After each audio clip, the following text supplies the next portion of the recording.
Ang transport strike na pinangunahan ng piston, nagsimula na. Sa kabila ng tigil pasada, mga estudyante sa Metro Manila may pasok ngayong araw ayon sa Department of Education. Pangulong Noynoy Aquino, personal na ipinarating ang pagbati kay Miss Universe 2011 third runner-up Shamsi Supsub bago magbiyahe pa Amerika. Send-off party yung Pangulo, nagpa-picture pa kasama si Shamsi. Grade 5 student, patay matapos umanong sakali ng kanyang kaklase sa Baguio City.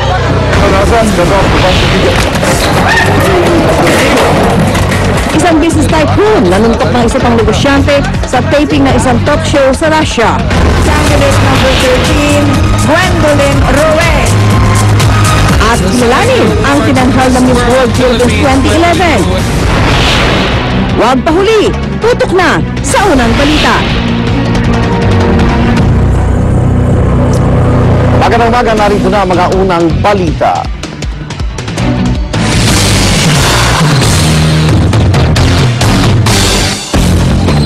Nagsimula ng tigil pasada ng grupong Piston, protesta raw nila yon sa mataas na presyo ng mga produktong petrolyo. Mula sa Cubao, Quezon City, may live report si Tricia Zafra. Tricia.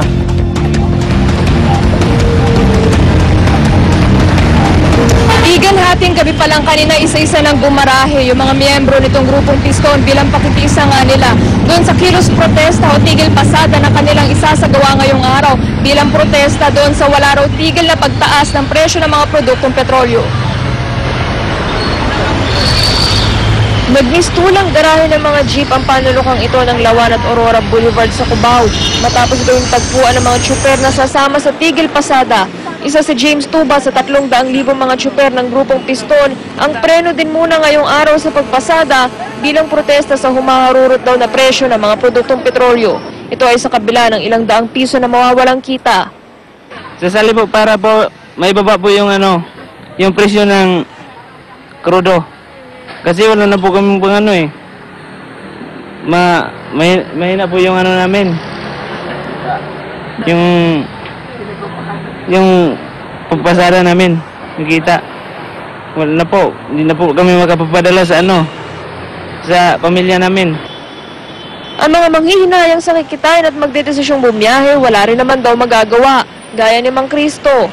Marami nangarang dyan, mga driver din. Yung iba, nilalagyan nila ng pako yung gulong. Kaya mahirap din magbiyahe. Alas 12:01 ng hating gabi ngayong Lunes, inabante na ng grupong Piston ang kanilang transport strike. Kasunod ito ng 2 beses na pag-arangkada ng oil price hike noong September 6 at 9, kung saan 1 peso and 60 centavos kada litro ang itinaas sa presyo ng gasolina at 95 centavos naman sa diesel at kerosene. Lalong ikinadismaya raw ng mga tsuper ang rollback noong September 13, kung saan sa pangkalahatan, 50 sentimos ang ibinawas sa gasolina at mula 20 hanggang 50 sentimos sa diesel at kerosene.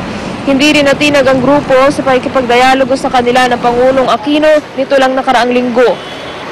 Pero sa kabila ng strike, mag-aalas 5 na ng madaling araw kanina, bumper to bumper pa rin ang mga jeep na nangunguha ng pasahero sa may Aurora Boulevard sa Cubao. Mga miyembro raw kasi sila ng ibang transport group at pinagbili ng huwag sasama sa protesta. Kahit para walang bilin, ang tsuper na si Abraham Nabo papasada pa rin. Mamasada lang po. Kasi po, kaya't buhay po hanap ko eh. Para po kasama ko, wala ko mapakain. Ngayon lang po araw biyahe ko, kaya kung strict biyahe ko. Isang araw lang po biyahe ko, ngayon lang po ito eh.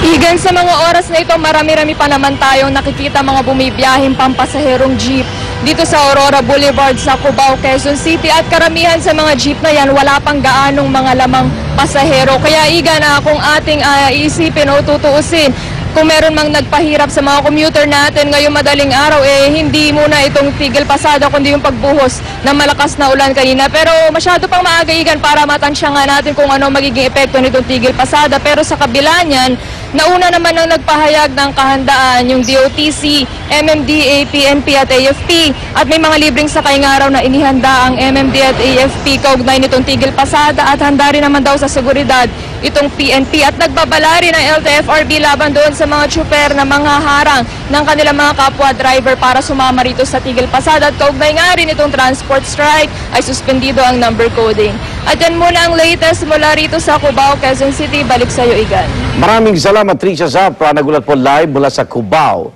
Quezon City. Silipin naman natin ngayon ang sitwasyon sa monumento kung saan marami pa rin ang bumabiyahing jeep sa kabila po yan ng Tigil Pasada. May live report si Katrina Son. Katrina? Yes, Connie. Sa kasalukuyan nga ay patuloy pa rin na bumabiyahe ang mga jeepney dito sa monumento. Bumarami na nga ang mga pasahero ngunit kayang-kaya pa naman itong tugunan ng mga jeepney drivers dito. Sa katunayan, pinag-aagawan pa nga ng mga jeepney drivers ang mga pasahero. Ani ng ilang pasahero, di naman daw sila nahirapan sa pagsakay. Ayon naman sa ibang jeepney drivers na miyembro ng FEDUDAP, wala naman raw pinagbago ang sitwasyon dito. Mahirap pa nga rin daw punuin ang kanilang mga binabiyaheng jeepney sa ngayon. Naniniwala rin daw sila sa ipinaglalaban ng grupong Piston. Ngunit sa hirap ng buhay ngayon, mahirap ang di bumiyahe ng kahit isang araw lamang. At yan ang latest mula dito sa Muntinlupa, Connie. Maraming salamat, Katrina Son. Nagulat live mula sa monumento. Kamustahin naman natin ang sitwasyon sa Commonwealth Avenue sa Quezon City. May live report si Dano Tingkungko. Dano? Igan, sa kabila ng nagsimulang tigil pasada ngayong araw at malakas na buhos ng ulan kanina ay nananatili pa rin normal ang sitwasyon dito sa ating kinatatayuan sa kaba ng Commonwealth, partikular sa bahagi ng Philcoa. Pero hindi ibig sabihin hindi nahirapan ng mga pasahero na makasakay kaninang umaga. Bago mag-alas 5 ng madaling araw kanina sa pag-iikot namin sa Commonwealth Tandang Sora hanggang Commonwealth Philcoa, wala tayong namataang anumang umpukan o indikasyon ng mga pasaherong na-stranded bunsod ng transport strike. Kahit dito sa sakayan at babaan ng pasahero malapit sa DBP, saglit mang nagumpukan, agad namang nababawasan sa mga jeep na pumapasada pa rin hanggang sa mga oras na ito. Pero kapansin-pansin ang ibang mga pasaherong mas maaga lumabas ng bahay ngayon. Ang isang aling nakausap namin, alas 3 pa lang daw ng madaling araw ay umalis na sa kanilang bahay sa Bagong Silang, Caloocan. Wala pa isang oras ang biyahe niya papuntang Delta kung madaling araw siya aalis, pero ayaw na rin niya magbakasakali lalo't mahirap kapag naiipit sa daan. Ang first year high school student namang si Noah Arroyo, alas 3 din umalis ng kanilang bahay para hindi rin daw mahuli sa kanyang alas 7 na umagang pasok sa Jose Abad Santos High School sa Binondo, Maynila. Ang sinakyan daw niyang bus mula Fairview, bigla na lang daw silang binaba sa isang mall malapit sa Sandigan Bayan ng walang pasabi. Saka na lang daw niyang napagtantong merong tigil pasada ngayong araw, kaya laking pasasalamat niya na nakaalis siya ng maaga. Opo. Higan kaninang mga alas 5 ng umaga ay nagkaroon ng umpukan ng mga pasahero dito sa may Philcoa, pero dahil nga sa malakas na buhos ng ulan kanina ay bigla na lang naghanap ng masisilungan ng mga pasahero. Sa mga oras na ito ay nananatili pa rin normal ang sitwasyon dito sa bahagi ng Commonwealth Philcoa. Dito kasi sumasakay karamihan sa mga pasaherong gusto makapunta ng Delta, Quezon Avenue hanggang sa Maynila. Hanggang sa mga oras na ito ay may mga namamasada pa rin mga jeep sa mga oras na ito at susubukan natin kunin ang saloobin nila hinggil sa ginagawang transport strike ngayong araw. Sinubukan natin ito kanina pero sa kasawiyang palad ay naging mailapang ilan sa mga nakausap natin sa harap ng camera. Yan muna latest mula sa ating kinatatayuan dito sa Commonwealth Avenue, Philcoa sa Quezon City. Balik sa iyo, Igan. Maraming salamat, Dano Tingkungko. Nagulat po live mula sa Commonwealth Avenue, Quezon City. Sa kabila naman ng tigil pasada, may pasok po sa lahat ng antas sa Metro Manila ngayong araw. Batay po yan sa anunsyo ng Department of Education. Ayon sa DepEd, siniguro sa kanila ng MMDA na mapapanatili ang kaayusan sa kabila ng welga. Magkakaroon din daw ng libreng sakay para sa mga maapektuhang pasahero. 5,000 pulis ang ipinakalat para umalalay sa mga commuter. Samantala, kasado na mga contingency measure ng MMDA at iba pang ahensya ng gobyerno ngayong ngang may tigil pasada ang grupong Piston. Kaugnay po niyan, makausap natin si MMDA Chairman Francis Tolentino. Good morning, Chairman. Good morning, Igan, at sa inyong mga viewers at listeners. Opo, gaano po yung paghahanda natin? Ilang sasakyan po itong aayuda sa ating posibleng may stranded na mga pasahero? Meron pong mga jeepney operators na hindi kasali sa tigil pasada na pupunuan yung mga rutang iiwan ng Piston.